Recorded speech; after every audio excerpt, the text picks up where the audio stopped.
અભય થઈને નિષ્પક્ષતાથી નિરપેક્ષ રીતે વાસ્તવિકતાનો અરીસો રૂપી સચોટ માહિતી લાવતો સત્યની સાથે અભય ટાઈમ્સ।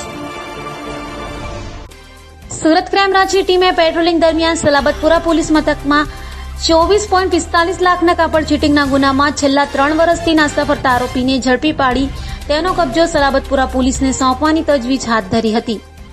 સુરત શહેર વિશ્વભરમાં ટેક્સટાઇલ અને કાપડ માર્કેટમાં સારી નામના ધરાવતું શહેર છે, જેમાં ઘણા બધા લેભાગુ બની બેઠેલા કાપડના વેપારીઓ કરોડો રૂપિયાનો કાપડનો વેપાર કરી દુકાનો બંધ કરી સુરત શહેર છોડી ભાગી જઈ ગુનાઓ આચરતા હોય છે, જેના લીધે સુરત શહેરની છબી ખરડાઈ છે।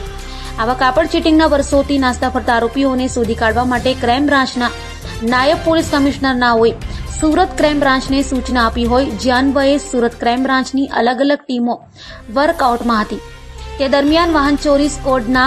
પીએસઆઈની ટીમને ટેકનિકલ સર્વેલન્સ તથા હ્યુમન સોર્સિસ આધારે મળેલ ચોક્કસ બાતમી હકીકત આધારે 24.45 લાખ રૂપિયાના કાપડ ચીટિંગના છેલ્લા 3 વર્ષથી જ સલાબતપુરા પોલીસ મથકમાં નાસ્તા ફરતા આરોપી અશોક બદ્રીપ્રસાદ શર્માને સરદાર માર્કેટ વિસ્તારમાંથી ઝડપી પાડ્યો હતો